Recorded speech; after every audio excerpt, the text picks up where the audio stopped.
Hi, TR here. This video is about the final reflection point 2, or the final assignment in Module 4, reflection point number 2. So let's move along and see what this is about. The video going that explains step by step what you need to do, the instructions that I've repeated a lot, and they are still here, and do pay attention to them. And then here is the reflection point 2 template with attached marking rubric, and you're going to explain with substantial detail these 4 points. So let's pull this rubric template across for you, and let's get at it. So the first thing you do, again, people who watch the videos put their name. They put their name. And I love seeing that. That's great. Then slide number 2 is what you've learned about yourself that will help with your career planning. Now, I've got 10 points, but I'm asking for a minimum of 7 points with substantial detail that talk about what you've learned about yourself that will help with your career planning. Just click and add the information. Never above, never beside, never below. All right? And then we move to the second slide, or the third slide, but the second slide in terms of assignment. And here we're talking about how is planning for my future connected to wellness. And so you got to think back to the 7 dimensions of wellness, and you're going to include at least 2 areas of wellness that are connected to career planning. Use personal examples and highlights from the surveys you took in this module. So number 1, planning for the future impacts my wellness. You're going to name the first wellness wheel dimension, and then you're going to explain with substantial detail that aspect. Okay? And then you're going to do the same thing for a second different wellness wheel dimension, and you're going to explain that with substantial detail. Okay, so these first 2 slides are connected to the first learning outcomes, and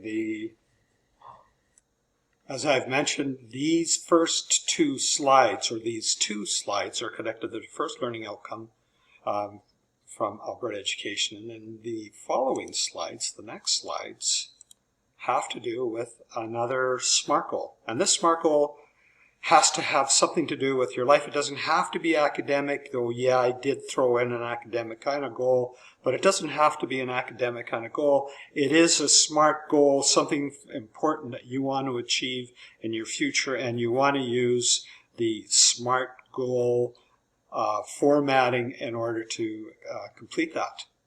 So again, the example that I've provided for you, it's specific, it's measurable, achievable, realistic, and timely. And just like when learning styles, I talked about timely being a very specific endpoint, this goal must have a specific endpoint as well. Specific and timely. I mean, all of the components are incredibly important.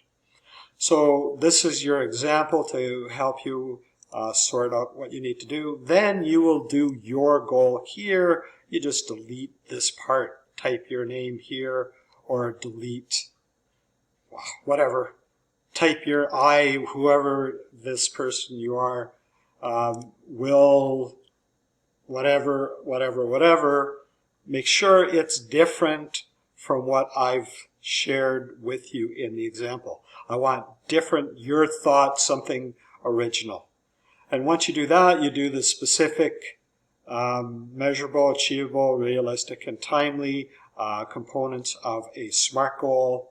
And then the next slide has to do with 5 specific actions, should be with substantial detail. List 5 with substantial detail. 5 tasks are going to help you achieve your SMART goal.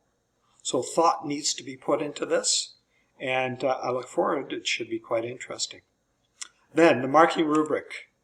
These slides that I talked about here, the 7 points and the personal examples connected to wellness, that is connected to this learning outcome here, this Alberta Ed learning outcome, and you can see that the connection is there. And my marking will be based on those first 2, the amount of detail, personalization you provide, and then the life goals, the SMART goals, will be the second section of the marking criteria, and I'm looking for how well you create a SMART goal that fits the expectations that I have shared with you. So that is the template, the expected template that you should use. Once you are done, you want to submit this to the assignment folder, reflection point number 2. Here's another rubric link for you. And at this point, if all of the assignments in Module 4 have been submitted and a mark has been given for each assignment, quiz number 4 will now be available for you.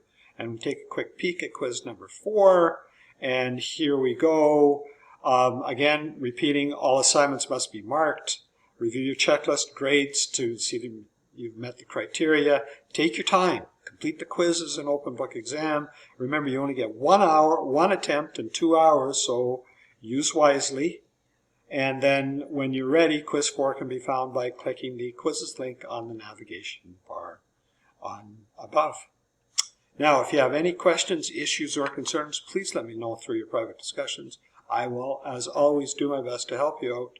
And joining us for the virtual classroom live session is good. It's a good time to ask. Always happy to do the best I can to help. Do take care and have a good day. Bye now.